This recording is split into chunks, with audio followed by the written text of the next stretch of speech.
Good morning students, welcome back to our channel tuition academy. मैं अभिजीत लेकर आया हूं फिजिक्स की अगली क्लास। तो पिछली क्लास में हमने चैप्टर 5 का एक वीडियो पढ़ लिया था, एक कुछ टॉपिक्स, छोटे छोटे टॉपिक्स पढ़ लिए थे। ठीक है, अब हम बढ़ते हैं कुछ अपने बिल्कुल मेन टॉपिक्स की तरफ। ठीक है, तो आज के चैप्टर का आज के वीडियो का जो हमारा पहला टॉपिक है वो क्या है? Electric current. हिंदी में क्या कहते हैं इसको? विद्युत धारा। ठीक है, इलेक्ट्रिक करंट या विद्युत धारा। ठीक है, ये क्या होती है जान लेते हैं इसके बारे में। तो जान लेते हैं इसकी डेफिनेशन के बारे में क्या होता है। ठीक है, विद्युत धारा जो होती है आपने पहले भी पढ़ रखी होगी। ठीक है, लेकिन चूंकि टॉपिक में है इसलिए बताना ज़रूरी है। ठीक है, तो जल्दी से बता के इसको ख़त्म करता हूँ। विद्युत धारा क्या होती है? किसी भी चालक में आवेशों के प्रवाह की दर को हम क्या कहते हैं? विद्युत धारा कहते हैं। ठीक है, rate of flow of charge is called current. ठीक है, इसको याद करना हो अगर तो नॉर्मली हम क्या करते हैं, यहाँ से कर सकते हैं। देखिए, करंट को हम आई से डिनोट करते हैं। ठीक है, मोस्टली कैपिटल आई यूज़ करते हैं, कहीं कहीं आप स्मॉल आई भी देख सकते हैं। तो आई इक्वल टू क्या होता है? Q upon T. ठीक है, तो electric current I equal to होता है Q अपॉन टी। अब इसकी डेफिनेशन हम यहाँ से याद कैसे कर सकते हैं? देखिए, रेट का मतलब क्या होता है? नॉर्मली रेट का जो मतलब होता है वो होता है टाइम से डिवाइड, समय से भाग करना।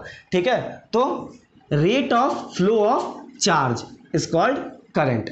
सिंपली आप यहीं से याद कर सकते हैं। बाकी चीज़ें आपको पता ही हैं कि ये क्या होती है, एक स्केलर क्वांटिटी होती है, अदिश राशि होती है। ठीक है, इसका मात्रक यूनिट क्या होता है? एम्पियर। इसकी यूनिट क्या होती है? एम्पियर। हिंदी इंग्लिश दोनों में एम्पियर। ठीक है, यहां तक क्लियर है?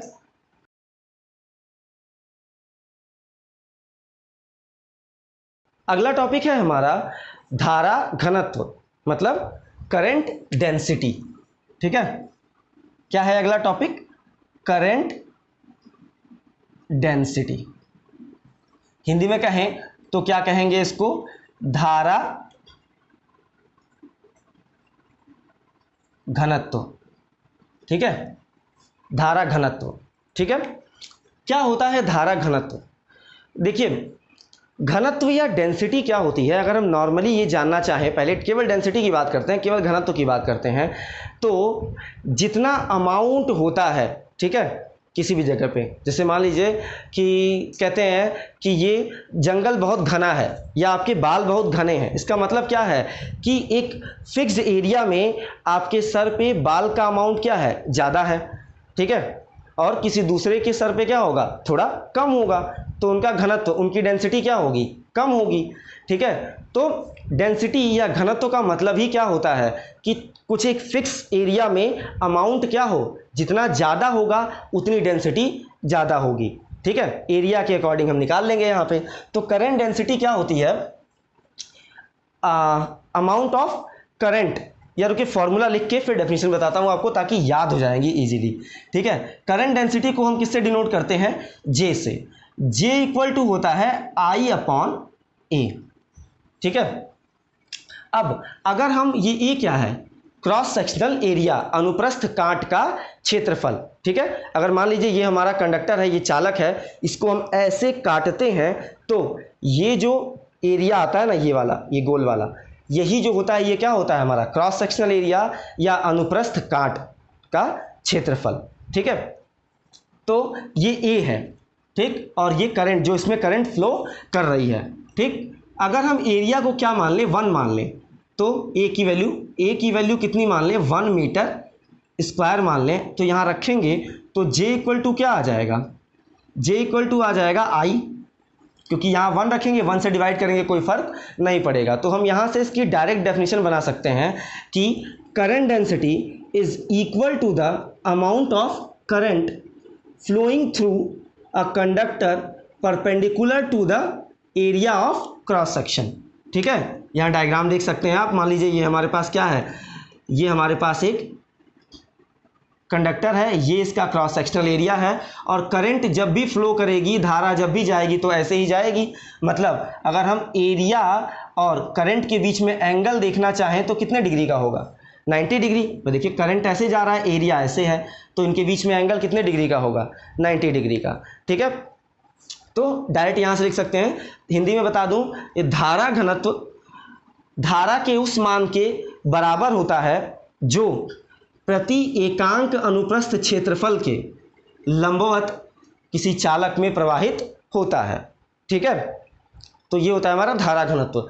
इसकी यूनिट जो होती है वो क्या होती है, धारा घनत्व की जो यूनिट होती है वो होती है ampere per metre square. Hindi English दोनों में आप यही लिखेंगे, एम्पियर पर मीटर स्क्वायर।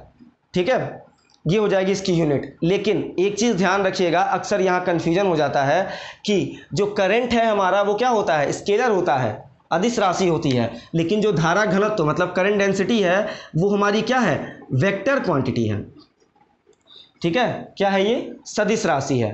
ठीक है, तो यहाँ कंफ्यूज मत होइएगा, अक्सर कन्फ्यूजन हो जाता है। हम ये समझते हैं कि अगर करंट स्केलर है तो ये भी स्केलर होगा, या अगर हमको ये याद आ जाता है कि ये वेक्टर है तो करंट भी वेक्टर होगा, ऐसा कन्फ्यूजन रह जाता है। ठीक है, इसलिए यहाँ कन्फ्यूजन मत रखिएगा।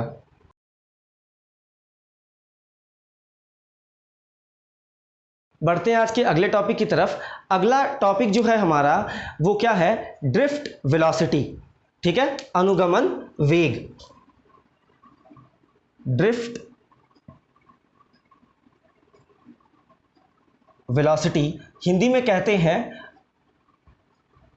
अनुगमन वेग। ठीक है, ड्रिफ्ट का मतलब क्या होता है, ठीक है, ड्रिफ्ट का मतलब जो होता है वो क्या होता है, सरकना आगे की तरफ। ठीक है, और अनुगमन का मतलब भी वही होता है, आगे की तरफ धीरे धीरे बढ़ना। ठीक है, तो अब अगर हम मान लें यहाँ पे कि हमारे पास क्या है, थोड़ा बड़ा बनाते हैं ताकि समझ में आए, ये मान लिया, दिखाई दे क्लियर और समझ में आया अच्छे से, ये हो गया, ये मान लिया हमारे पास क्या हो गया, ये एक कंडक्टर, एक चालक हो गया। ठीक है, अच्छा अब होता क्या है कि जब हम इसको क्या करते हैं, एक सप्लाई से जोड़ते हैं, जैसे हम इसको एक सप्लाई से जोड़ते हैं तुरंत क्या होता है, इलेक्ट्रॉन्स आगे बढ़ना शुरू कर देते हैं। लेकिन होता क्या है कि जैसे ही इलेक्ट्रॉन आगे बढ़ते हैं, मान लीजिए ये इलेक्ट्रॉन यहाँ पे है, यहाँ से बढ़ के इलेक्ट्रॉन यहाँ पहुँच गया, तो यहाँ पे क्या करेगा, एक पॉजिटिव चार्ज छोड़ेगा, जहाँ से इलेक्ट्रॉन हटेगा वहाँ क्या आ जाएगा, पॉजिटिव चार्ज, और जहाँ पे पहुँचेगा वहाँ क्या आ जाएगा, नेगेटिव चार्ज। तो ये आगे आ गया नेगेटिव, और जहाँ से हटा वहाँ क्या आ गया, पॉजिटिव। इसी तरह क्या होता है कि इसी तरह जैसे जैसे इलेक्ट्रॉन्स हमारे क्या होते हैं, आगे बढ़ते रहते हैं, आगे बढ़ते रहते हैं, जगह जगह क्या होता जाता है, पॉजिटिव चार्जेस हमारे मतलब धन आवेश हमारे क्या होते हैं, आते जाते हैं।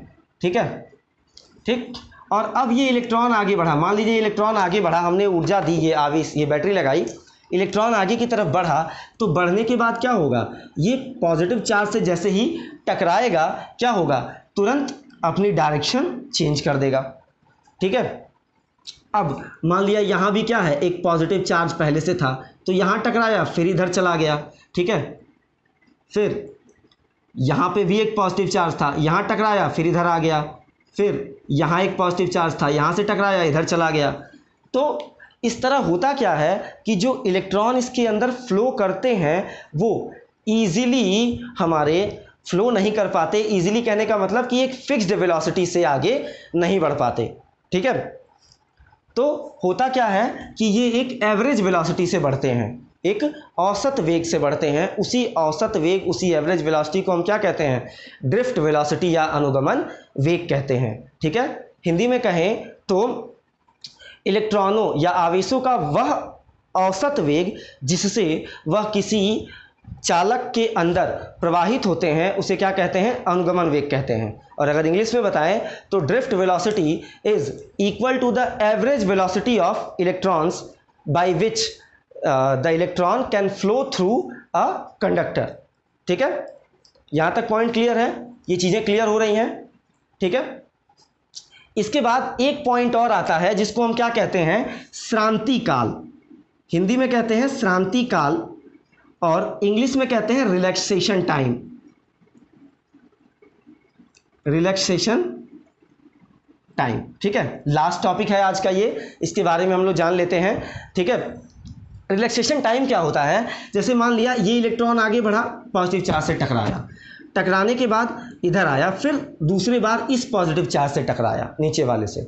ठीक है, तो दो लगातार टक्करों के बीच में जो टाइम लगता है इसको, वही टाइम क्या कहलाता है? श्रांति काल या रिलैक्सेशन टाइम कहलाता है। ठीक है, तो दो क्रमागत टक्करों के बीच लगने वाला समय श्रांति काल कहलाता है। और अगर इंग्लिश में डेफिनेशन बताएं इसकी, तो relaxation time is equal to the time between two consecutive collision. ठीक है, मतलब दो कॉन्जिक्यूटिव लगातार कोलिजन्स के बीच में जो टाइम लगता है वही क्या होता है? हमारा रिलैक्सेशन टाइम या शांति काल कहलाता है। इसको टाउ से डिनोट करते हैं, उल्टा जे, टाउ से डिनोट करते हैं। ठीक है, और टाउ जो होता है इसकी यूनिट क्या होती है? इसकी यूनिट भी क्या होती है? सेकेंड, क्योंकि ये भी क्या है? टाइम ही तो है, समय ही तो है। ठीक है, इसलिए इसकी भी यूनिट क्या होती है? मात्रक क्या होता है? सेकेंड होता है। ये भी एक स्केलर क्वांटिटी है। तो आशा करता हूँ कि आज का वीडियो आपको पसंद आया होगा, और अगर वीडियो अच्छा लगा है तो लाइक करें, कमेंट करें और अपने दोस्तों के साथ शेयर करें। Thank you.